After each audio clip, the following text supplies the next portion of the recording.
Welcome to the Unitarian Universalist Congregation of Danbury. Firstly, please silence your phones if you have not done so already. My name is Annie Chanel, and I've been a member of this congregation for about 4 years, going on 5. And my fun things to do here is I work with the youth and in the religious education, and I enjoy the women's group, and I make coffee almost every Sunday.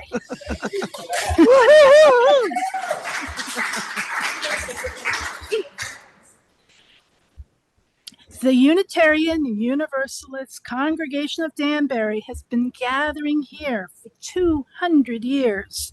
And as we work to build a more just world, we respectfully acknowledge our physical building is on the traditional land of the Pecusset people. I'm so glad that you're able to join us here this morning because you are an essential part of our celebration today. Whether today is your first day or your 1000th day in our midst, in person or online, we are stronger because you are with us. If you're new to our community and joining us online, we invite you to introduce yourself in the chat and where you're connecting from as you feel able. At the conclusion of today's service, you will have a chance to participate in a breakout group for individual connections and deeper check-ins. If you are new here, if you are new here and in person, please fill out a visitor card at the table near the exit before you leave today. We are one people of many beliefs, many origins, sexualities, and genders. We are all growing, all learning, all loved. Just as you are welcome here. Today, after the service, we're going to have a special Q&A session with Reverend Tony so that we can all get to know him better and he can get to know us better. So I invite you after the service to get coffee and then come back to your seat so that we can have this session. There will be other beverages too. There are other beverages there besides coffee.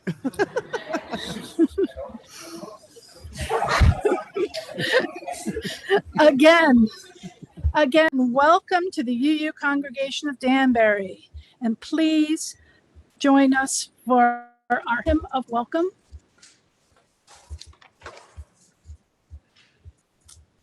Oh, okay. Come and journey with me. The words will be on the screen. The words will be on the screen. Annie, did you want to light the chalice first? Oh, I think forget. you do. And we want to greet one another too.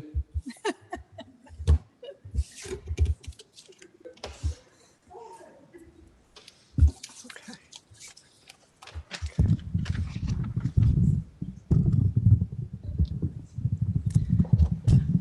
I invite you to join me in our chalice lighting affirmation. Love is the spirit of this congregation, and justice is its light.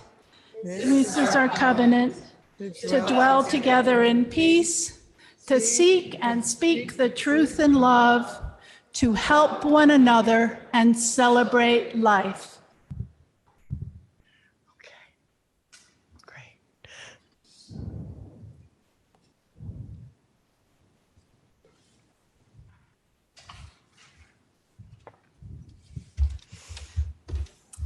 So this is the time when we greet each other, and remember to turn around and wave to the people who are online.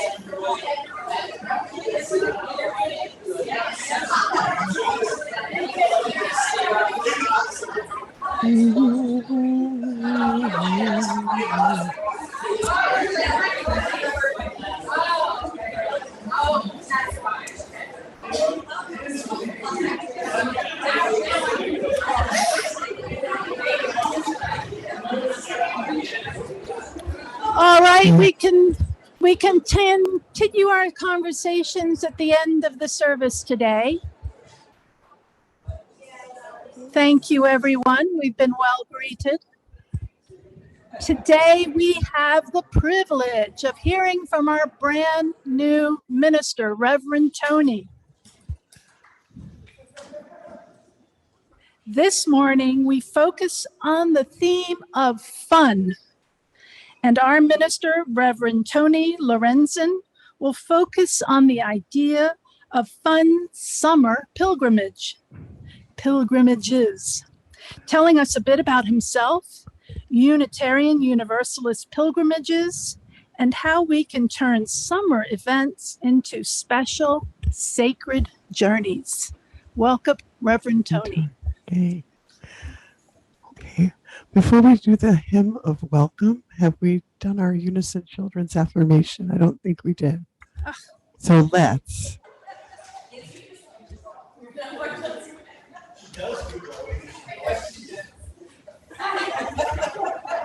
We Thank you, Nancy.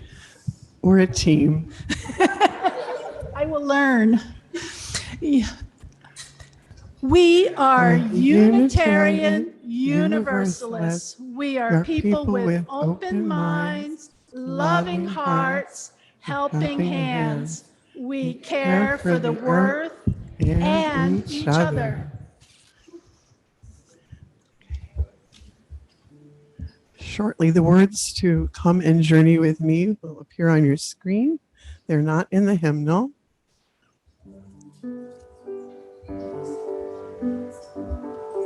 Here we go.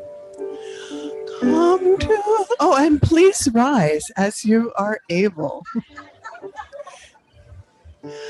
Come to the song, come to the dance. Bring all you are, bring all you be. Come with your heart, come with your heart.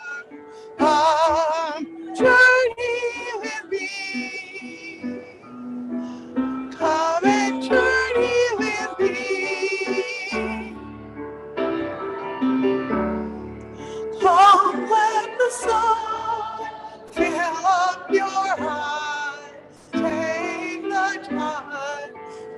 walk around, watch us love, walk with each other, walk, journey with me, come, journey with me.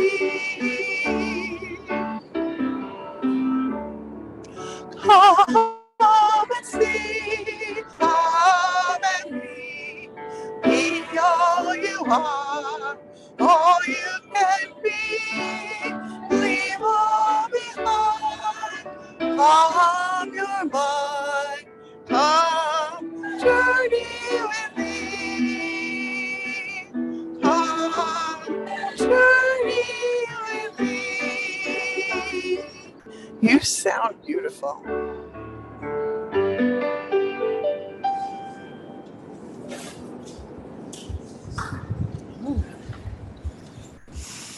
Hello, I'm Hello. Reverend Tony. I use he, him pronouns. The story this morning is a fascinating piece by Neil Gaiman. And it's one of those children's books that's not just a children's book. It's called Instructions. And it gives instructions for taking a journey and coming back. A journey full of adventures and things you don't know are going to happen. And it emphasizes the importance of both taking the journey and having home. So this is Neil Gaiman's Instructions.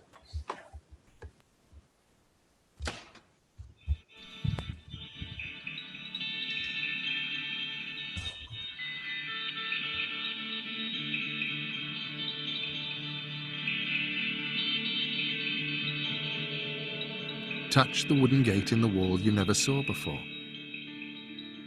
Say please before you open the latch. Go through. Walk down the path. A red metal imp hangs from the green-painted front door as a knocker. Do not touch it. It will bite your fingers. Walk through the house.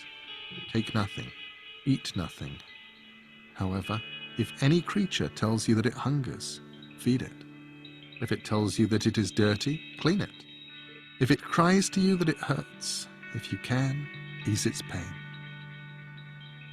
From the back garden, you will be able to see the wild wood. The deep well you walk past leads down to Winter's realm. There is another land at the bottom of it. If you turn around here, you can walk back safely. You will lose no face. I will think no less of you. Once through the garden, you will be in the wood. The trees are old. Eyes peer from the undergrowth. Beneath a twisted oak sits an old woman. She may ask for something. Give it to her. She will point the way to the castle. Inside it are 3 princesses. Do not trust the youngest. Walk on. In the clearing beyond the castle, the 12 months sit about a fire, warming their feet, exchanging tales. They may do favors for you, if you are polite. You may pick strawberries in December's frost. Trust the wolves, but do not tell them where you are going. The river can be crossed by the ferry. The ferryman will take you. The answer to his question is this. If he hands the oar to his passenger, he will be free to leave the boat. Only tell him this from a safe distance. If an eagle gives you a feather, keep it safe. Remember that giants sleep too soundly, that witches are often betrayed by their appetites. Dragons have one soft spot somewhere always. Hearts can be well hidden, and you betray them with your tongue. Do not be jealous of your sister. Know that diamonds and roses are as uncomfortable when they tumble from one's lips as toads and frogs. Colder, too, and sharper when they cut. Remember your name. Do not lose hope. What you seek will be found. Trust ghosts. Trust those that you have helped to help you in their turn. Trust dreams. Trust your heart and trust your story. When you come back, return the way you came. Favors will be returned, debts be repaid. Do not forget your manners. Do not look back. Ride the wise eagle, you shall not fall. Ride the silver fish, you will not drown. Ride the grey wolf, hold tightly to his fur. There is a worm at the heart of the tower, that is why it will not stand. When you reach the little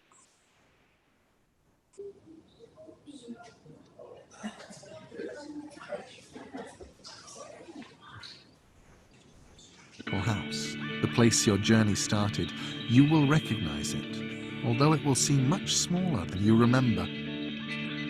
Walk up the path and through the garden gate you never saw before but once, and then go home, or make a home, or rest.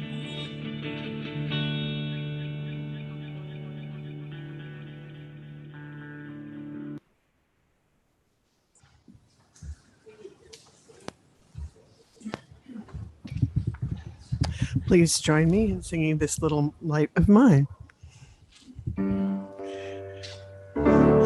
This little light of mine, I'm gonna let it shine.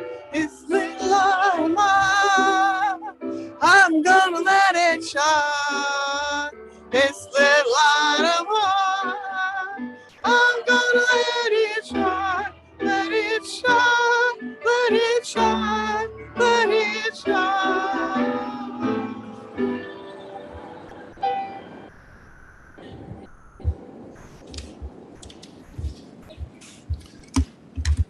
One of the ways we build loving community is taking time on Sunday to hold each other in our hearts and to let each other know we need to be held by quietly coming forward and placing a stone in the water, or by sharing briefly aloud joys and sorrows and prayers and what is with us today.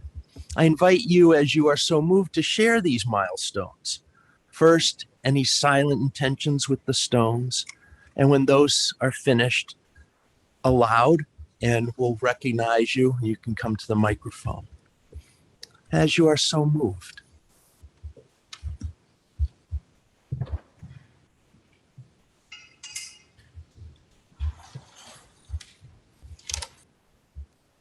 Let us pause here, breathe deeply, ground yourself to this place, a place that is made sacred because you are here with each other. Holding our own needs and those of the community we have heard and that have been represented by the stones in our hearts, we'll enter into some silence.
Reading this morning is an excerpt from Wanderlust, A History of Walking by Rebecca Solman.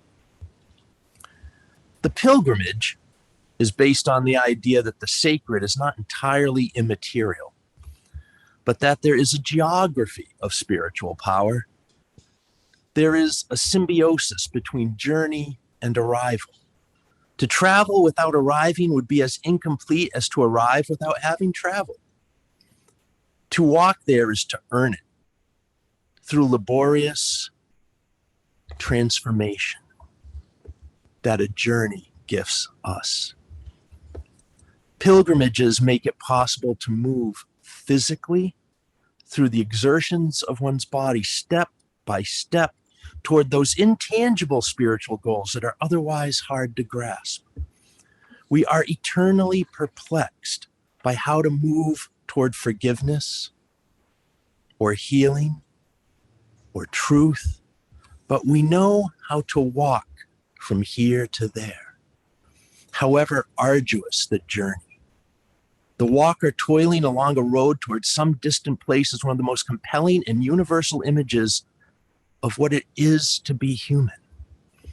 In pilgrimage, the journey is radiant with hope that arrival at the tangible destination will bring spiritual benefit with it.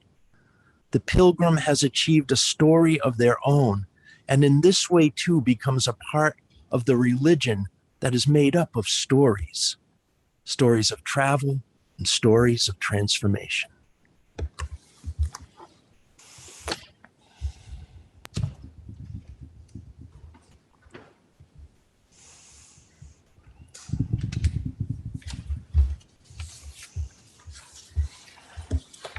This is the time in our service for our weekly offering.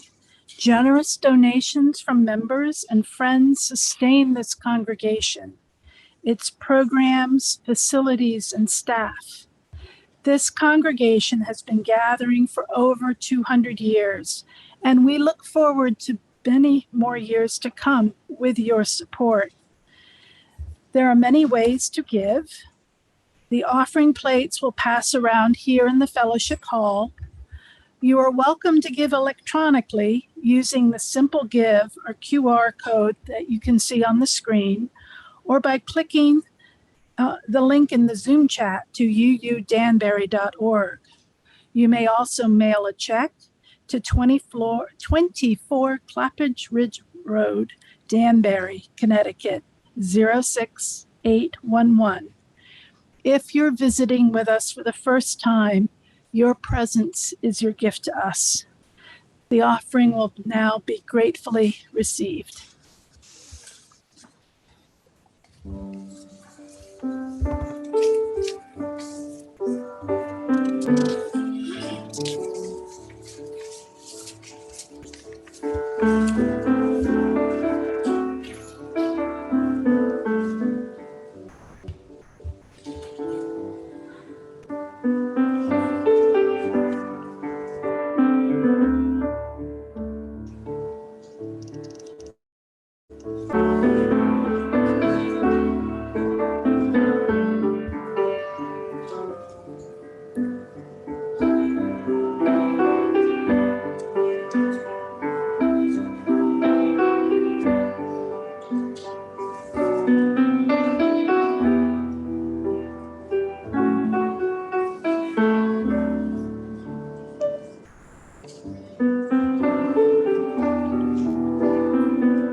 I don't know the words.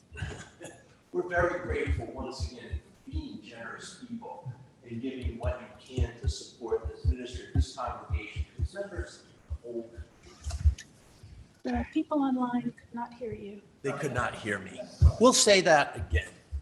We're offering gratitude to everybody who is generous and helps to support our ministry to each other here and to the wider community.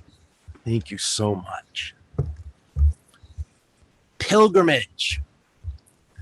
Pilgrimage is a journey undertaken with a religious or spiritual purpose. The word pilgrimage brings up images of Chaucer's Tale Tellers in The Way to Canterbury, of medieval Christians trudging through muddy roads and paths to view the thumb bone of some forgotten saint or a splinter of the one true cross. But pilgrimages aren't confined to medieval Christianity. They still happen today in many and various ways. People still travel to Lumbini in Nepal to see the birthplace of Siddhartha, or to the Mahabodhi temple in Bihar, India, to view the tree under which he sat to gain enlightenment. Catholics still visit Lourdes and Fatima and other places where the Virgin Mary is said to have appeared. People still walk the Camino de Santiago. Muslims still travel by the millions every year to make the Hajj to Mecca. There's no shortage of examples of pilgrimage. Unitarian Universalists, such as ourselves, we have our own pilgrimages. We make journeys to specific places with the intention to be transformed by the journey. Many congregations in the 19th century would go on pilgrimage together every summer. Unitarianism was the religion of the East Coast wealthy merchant class. And in eastern seaboard cities like Boston and New York, when the city got too hot and smelly and humid in the summer, most of the members of the congregation who were wealthy enough to do so, and most of them were, it was a religion of the upper classes at the time, would take all their stuff and go to their summer place in the Berkshires or Cape Cod. And they'd bring the minister with them so they could all have church while they were there. Our churches never closed for the summer. They were rich people. They just moved its location to the summer place.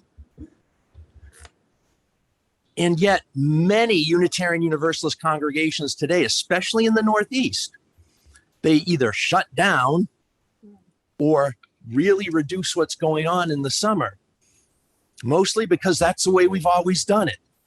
We're like the family who always cuts off a third of the Thanksgiving turkey because once upon a time, great grandma didn't have a pot big enough for the whole thing. So we used to go on pilgrimage. The Universalists never shut down church for the summer. Most of the Universalist congregations at the time were more rural, agrarian, working class. And they couldn't afford to go to the Berkshires or Cape Cod for the summer, so they had hot church outside on the lawn with their picnics. Other Unitarian Universalist pilgrimages might be something like going to the annual National General Assembly, which will now be semi-annual, in person anyway. Many congregations still send their coming of age class on a Unitarian Universalist history trip to Boston.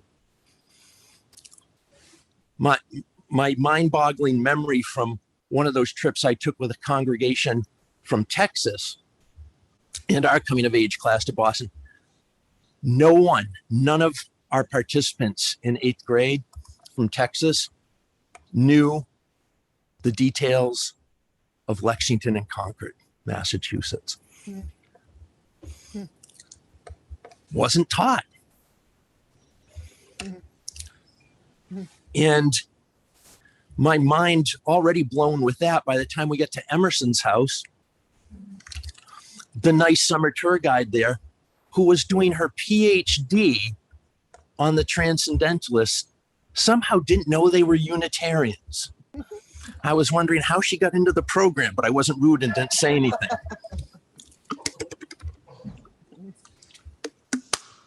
Now we have a civil rights pilgrimage. When I moved back from Texas to Massachusetts in 2015, I did some of it by myself. Went to the high school in Little Rock, went to Memphis and saw the place where King gave his last speech and Lorraine Motel. So we have many people make that pilgrimage every summer. Every summer, lots of Unitarian Universalists still make pilgrimage to our old campgrounds, such as Ferry Beach in Maine, or Star Island, or down in Texas, Camp U Bar U, so Texas. Another big Unitarian pilgrimage is to Romania, to Transylvania, to see the heritage of the Unitarian rebirth in Europe and our partner churches there. So I went to Transylvania as part of a partner church program. The congregation I served from 2015 to 2019 had a partner church in a little place called Czechafalva. And so I went to meet the minister and her family and the congregation of our partner church. And as is appropriate, I brought pictures from my vacation. So we have some of this. So this is where I went. You see Romania, kind of in Europe, in Eastern Europe. And Transylvania is in the northwest part of Romania. It's the part of Romania that was once part of Hungary. And most of the people there are ethnically Hungarian and speak Hungarian. And one of the reasons we had partner churches was that after the fall of communism in 1989, 1990, our churches had to have been underground. They couldn't practice their religion. They couldn't run their schools. We had our Unitarian children were imprisoned for speaking Hungarian in school, which was against the law under the communist regime.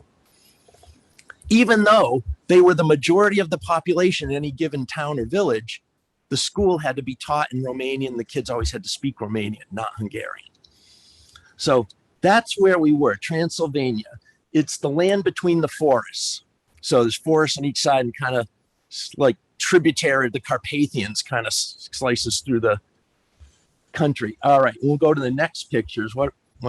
So I arrived, and when I arrived in a place called Kolozsvár in Hungarian, Cluj-Napoca in Romanian. And it's like the capital of Transylvania. And one of the big centers of Unitarianism in Transylvania. I arrived on the 4th of July, and out of my hotel window that night, I saw fireworks. And no one that I asked knew of anything that was going on that would have been any way related to the American celebration of July 4th. So I'm still wondering why, when I got there on July 4th, there were fireworks out my window. Still an eternal mystery. But right off the plane, I went to a street market where Romani were selling freshly picked hours ago raspberries and different stuff. Oh, so good. And I went to a Romani-owned butchery and had some sausage and raspberries for lunch. Oddest lunch I've had, I think, in a long time, but it was delicious. All right. And then we have, so this is Sighisoara. It's a little bit was out of the way, but it's a World Heritage Site. So we went to see it one day. The birthplace of Count Dracula, where you can find in gift shops really cheap Dracula souvenirs made in China, being sold to tourists from all over Europe. Classic. All right. And next we had, and this is in the History Museum in Turda, or Torda in Hungarian. And that is the actual late 19th century painting of a 16th century event called the Diet of Torda, where that man centered in the robe in the painting, David Ferenc, kind of won a theological debate. Prince John of Transylvania had called this council to debate what religion his Principality of Transylvania should be. And David Ferenc, who had gone from being Catholic to being Reformed Protestant to then being Unitarian, very, very liberal, argued that why shouldn't everybody just be the religion they want? And he won the debate. And so Transylvania became the first religiously free state in modern Europe for about 50 years, until Prince John died and the Catholics took over and they threw this guy in prison and tortured him. This painting you will see in black and white reproductions in many of our congregations. That's the actual painting, and it's huge. I mean, it's the size of a wall. It's like, 8 by 6 feet. It's huge. And that's some of the rest of the museum and stuff there. So, and next, this is the little village of Czechafalva. 100 some odd people. As you can see, not everyone even owns a car, still horse-drawn vehicles. And yet, thoroughly modernized after the fall of communism, there is a convenience store where you can load up on all the local equivalents of potato chips and popcorn and pretzels. And I tried all of them. Believe me, I had to. I mean, how can you not? Roast chicken potato chips, different, but not bad.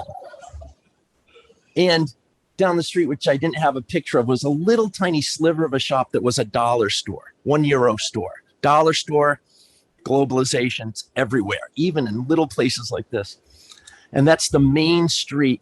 And the church you see on the right is the Protestant Reformed Church, kind of like the Congregational Church. Our Unitarian Church is just around that bend to the left. I couldn't stand on any angle I could get both churches in from where we were staying. So that's the little village. And I think this is the parsonage on the next set of pictures. Yeah, so this is the yard of the parsonage. And that longish building on the right side was built by my former congregation, so that not only visitors from that congregation, but any visitors who were going to Transylvania to work with partner church things had extra places to stay that were free. And that's Reverend Noemi, her husband Gergely, and their daughters Esther and Lily. And the dress they're wearing, the black and white, that's a traditional Hungarian folk style, very fancy. And as Reverend Noemi said, I hate wearing this stuff. You have no idea what an honor this is for you. The girls did not want to dress up in their, traditional clothes. Oh, and she was bickering with them all day. And that's when she turned to me and said, we hardly ever do these anymore, but it's a special occasion. And that's just the yard there. And the gate, old folk traditions, Hungarian, that's called the Székely Gate. And that's the Hungarian culture in Romania, Transylvania there. It was long tradition to have one of these gates, entrance to your home, your property, whatever. And so they still have them in a lot of places, a lot of family homes. All right, next. Yes, so that's the house from a different angle. You see the quarters, like there's 3 rooms, like that bedroom there upstairs for pilgrims to stay in when they visit Transylvania. And, it's still the 21st century there too. And there's the house and there's internet and Wi-Fi and the kitchen and all that jazz. Next, lavender. So this is one of the fascinating things we can learn from our Transylvanian cousins. The congregation in Czechafalva is tiny. It's smaller than ours, much smaller than ours. Maybe 24 people tops on Sunday on a really good day. I think there were 36 plus-ish on the Sunday I did the service with Reverend Noemi because the guest from America was there. But it was hard to tell because they had a combined choir with the Congregational Church across the street because each congregation on its own doesn't have enough to have a choir. So the choir alternates Sundays, singing it across the street. They should just combine at this point, but what do I know? But the lavender fields. So they don't really have all the money they need to run their small congregation. And they have a minister to support who, like me, serves another church in Rügenfalve, about 20 minutes away. So what they decided upon to help support the congregation financially is they started a lavender farm. While I was there, they had some lavender growing guru from Paris there. talking to them about how to make the best lavender for perfume and sachets and all kinds of stuff, right? And what he told them was, your soil's too good. Don't water it so much. You need less good soil than this to make better lavender. And they're like, go figure, the more you know. But my week was spent working lavender, because I learned lavender has about a 2-week peak season in the growing season, where you got to harvest it to maximize, color and fragrance and everything. So I don't know if I have a picture of this. Go to the next slide. Yeah, so see the hand side? It was all done by hand, stooping over, cutting it with the hand side. So me, 2 other American Unitarians I went with, a couple of their Romani hired field hands, Noemi's husband and her, we went out and we cleared that whole mountain by hand over like 2 to 3 days. And there you see the bunches of the lavender. And while I was there, they were building a still, because the product from which you make the most money is the lavender oil, and you've got to distill it after boiling the lavender. And so all the men in the village wanted to use the still, because it's a tradition there that they have a kind of liqueur brandy they call Palaka. And if it's made well, it's great. It's delicious, actually. Very fruity. It's wonderful. But it can also be made very badly, because everyone's making it at home. And Gergely, every time somebody would come visit the American who was visiting, they'd bring their own homemade bottle list. And Gergely would look at me and go, meaning I would go blind if I drank that guy's Palaka, so politely refuse. And somebody would come over with it and put it on the table, and I'd look at Gergely and he'd go. So everyone wanted to use the still to make Palaka, and they had to write like a little flyer and take it around. It will never be used for anything but lavender. Even Gergely is not going to use it in-house for his stuff. So lavender, they found an income generating entrepreneurial ministry to provide an ongoing source of funds for the congregation, so they can have the stuff they need. Does it take some extra work? Of course. But, I was there for 10 days, and through that whole time period, Noemi was always doing a little bit of work for the lavender farm, but it never seemed she was so beaten down by doing that work there wasn't time to enjoy everything else. There was a lot of help. People pitched in, they made it work. But look at that. How are we going to survive? How are we going to fund our congregation? In a little 100-some person village in the middle of nowhere in Transylvania, they're farming lavender. And their stuff was for sale in Sigasora and all the gift shops that had the Count Dracula stuff made in China. So they have quite a market there to get these products out. I had to get by with my handful of Hungarian phrases one day when I was the only one left at the house for whatever reason. Now I can't remember. And people came knocking on the door because they're listed on all the Facebook sites and, newspapers, stuff to go buy lavender products. And I'm like, okay, look at the chart. What's 50 euros. Okay. And then, I would be selling the stuff, and I couldn't wait till they got home. And finally the 2 daughters came home from wherever they were that day. I was like, oh, thank God. So lavender, they support themselves with lavender. What else do we have up there? Oh yeah, more lavender. So there's all the products, soaps. They make a like a lavender syrup, right?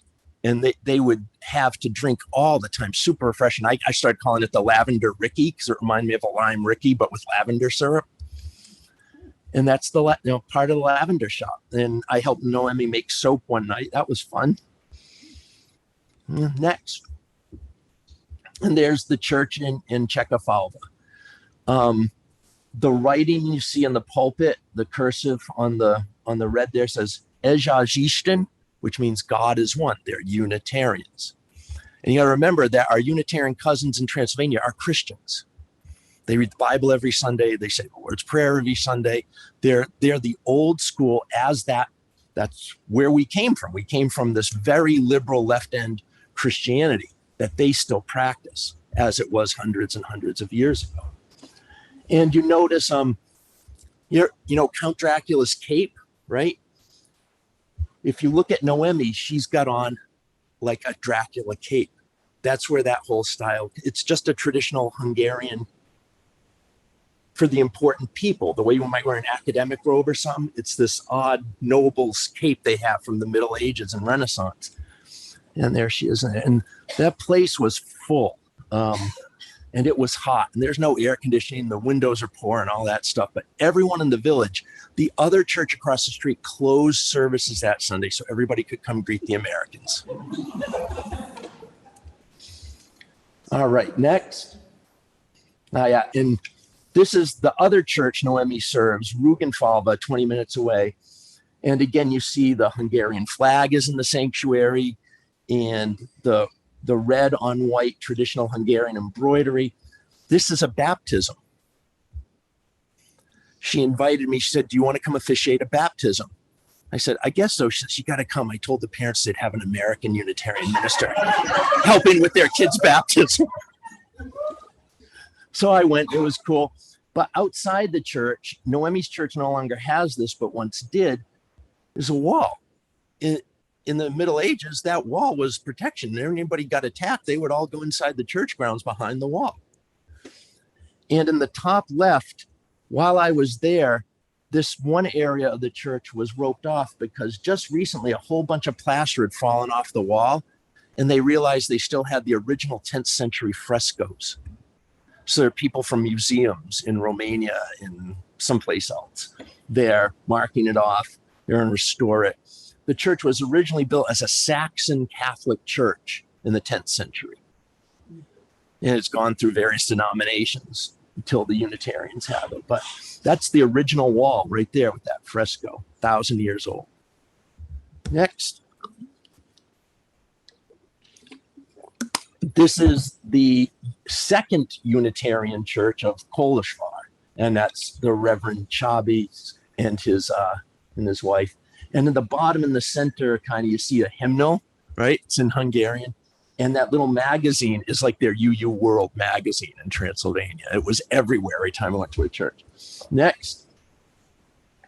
And this is my Laszlo Mehor, the guy I'm sitting with, is the minister here. And this is the Docked Church. And I had met Laszlo at General Assembly because he was doing a year study at one of our seminaries. So he was the only person I actually knew in Transylvania before I went there. So I had to go see him. Like, "You sure you want to go?" I'm like, yeah, I really want to go. It's a 3-hour drive. Like, yeah, let's go. It's like I could have passed up on it, I suppose, now in hindsight, but I had to go at the time. And the middle photograph, summer school is cool. He also serves in a small village. There's very few resources. But that summer we were there was their first summer with a summer program of any kind ever in the village's history for kids. And it wasn't a religious camp. They didn't teach Unitarianism. They taught English, guitar, and soccer. It's still going. It gets bigger every year. Next. This is Sakeli Karastur, the church that was in the kind of biggest town near where we stayed, about 20 minutes away. And it was much bigger than some of the other ones we went to because it's a main place where Americans will go on pilgrimage. And it's a town of somewhat decent size. So, and next, I think that might be it. That's it. So that's the pilgrimage I took that was an actual Unitarian Universalist pilgrimage. You know, pilgrimages, even though that one was religious and involved, and the others I've mentioned so far are too, pilgrimages don't have to be necessarily what we would kind of on the surface think of as religious or spiritual.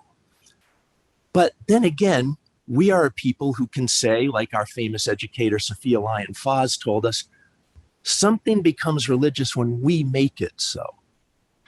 Mm-hmm. When you put the sacredness and the holiness in something because of its meaning to you and or to others, then it's sacred too and spiritual too. And in that sense, I think summer is full of pilgrimages. Many people have pilgrimages they make on a regular basis in the summers to a favorite swimming place, favorite ice cream spot. Mm-hmm. When I was growing up, going to the movies was a big summer pilgrimage. Every day it rained, we went to the movies. Of course, I lived kind of near like the local movie theater. So it was the earliest instance of like video childcare, right? Go off to the movies. And in that one summer in 1977, I think it was, I saw Star Wars 11 times, 6 in one day. I went to every showing. It was raining.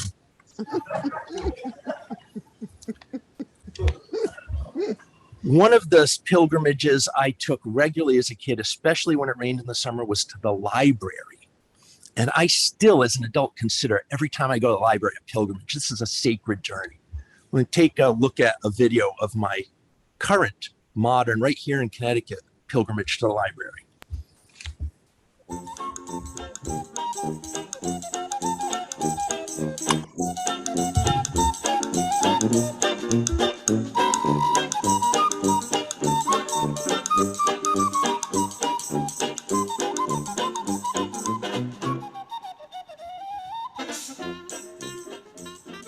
The great thing about the library as a pilgrimage is with a book, you can keep going on other pilgrimages. I love this signpost at our library. It's awesome.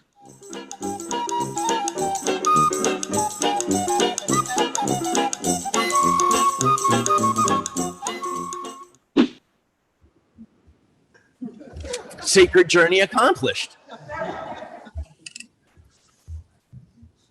I was in high school. I was literally in high school before I really understood that people did other things on vacation other than go visit relatives.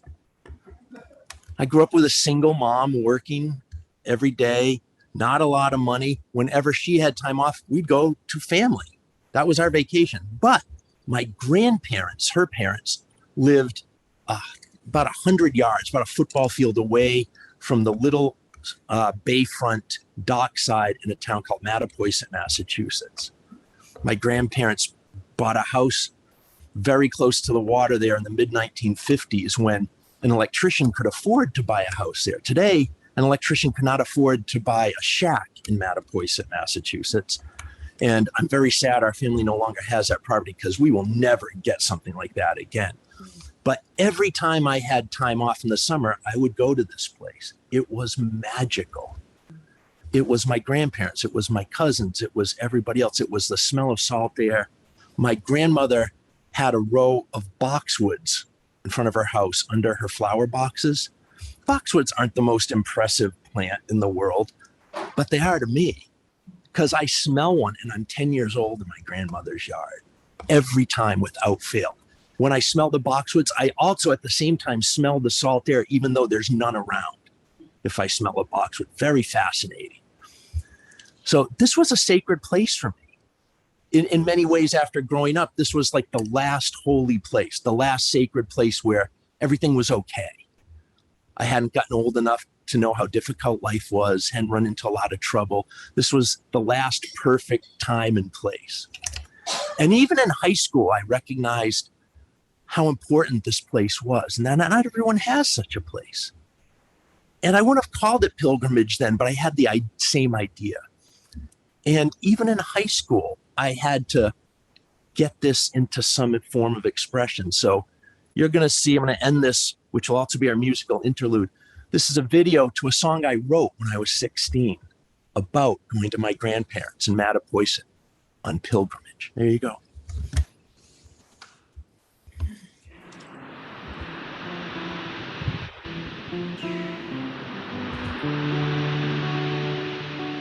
Summertime, we take a trip where they go down to the sea in ships singing, that's where Grandma and Grandpa live. When I was a child, summers by the sea, lazy beach, hazy days, a cardinal in the garden.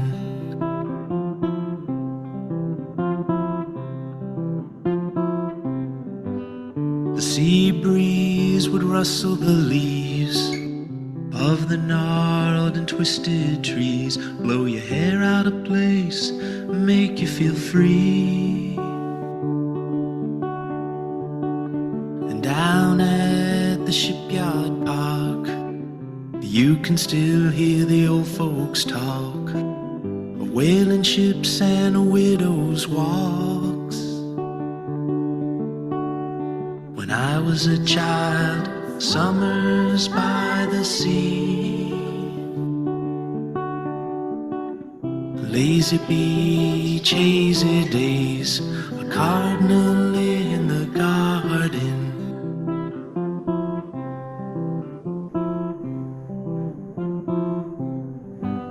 A child's mind could always find ways to pass the summertime, collecting shells, a penny, nickel, a dime. Saturday night, take a walk on the rocks, while the band played by the dock, feeling sorry for those the land had locked. When I was a child, summers by the sea, lazy beach, hazy days, a cardinal in the garden.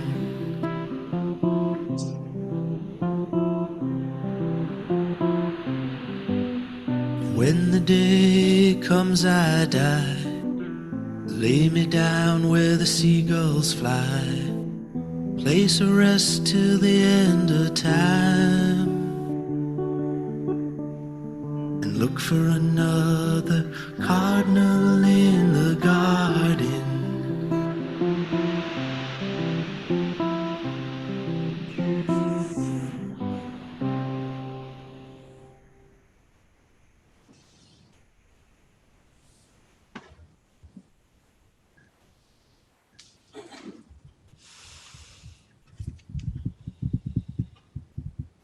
So it's the time to extinguish the chalice. Join me in the words that are on the screen. We extinguish this flame, but not the light of truth, the warmth of community, or the fire of commitment. These we carry in our hearts and out into the world until we are together again.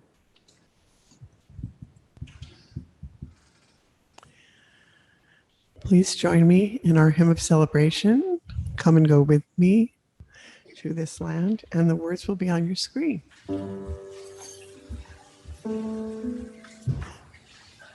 Please rise as you are able. You guys are ahead of me. Come and go with me to that land. Come and go with me to that land. Come and go with me to that land where I'm home. Come and go with me to that land. Come and go with me to that land. Come and go with me to that land where I'm bound. There'll be in that land, there'll be freedom in that land. There'll be freedom in that land where I'm bound. There'll be freedom in that land. There'll be freedom in that land. There'll be freedom in that land where I'm bound. There'll be justice in that land. There'll be justice in that land. There'll be justice in that land where I'm bound. There'll be justice in that land. There'll be justice in that land. There'll be justice in that land where I'm bound. Now what's next? Singing in that land. See, I can't see. Singing in that land. There'll be singing in that land where I'm bound. There'll be singing in that land. There'll be singing in that land. There'll be singing in that land where I'm bound. Come and go with me. Is that right? Come and go with me to that land. All right, we got to finish where we started. Otherwise, I will be walking cockeyed all day long. Okay. Come and go with me to that land. Come and go with me to that land. Come and go with me to that land where I'm bound. Come and go with me to that land. Come and go with me to that land.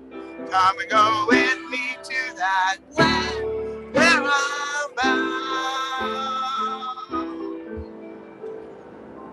Thank you. That sounded great. All right. So our postlude is a song by Kate Wolf called Back Roads, and it is in fact about not the destination but the journey itself. Sometime let a back road take you home. And I didn't have time to get the chorus in the OOS, so I'm just going to tell you that the chorus is coming and going. There's no dividing line. What you're heading for, someone left behind. The shortest road ain't always the best. Sometime let a back road take you home. I'll take the back roads home through the open countryside, letting things slip by in drawn out time. I'll take the long way home on the back roads of this life, taking time to see what goes by. Coming and going, there's no dividing line. What you're headed for, someone left behind. And the shortest road ain't always the best. Sometime let a back road take you home. A back road is so easy, it just rambles on and on. Take it or leave it as it rolls along.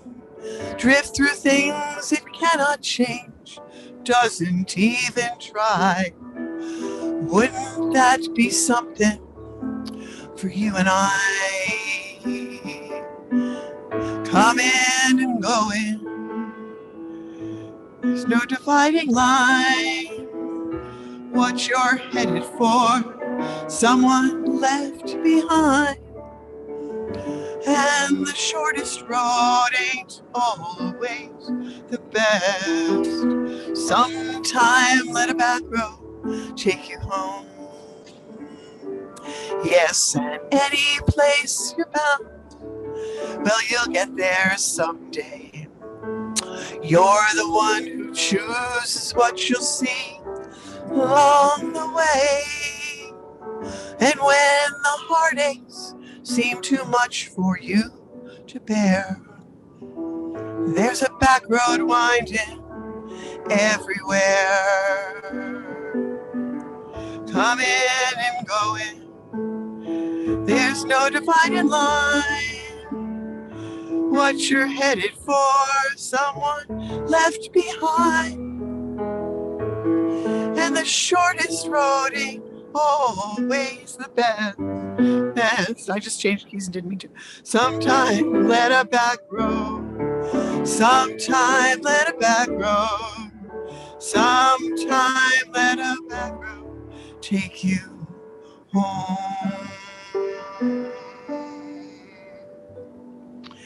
Please join us for coffee and a getting to know you.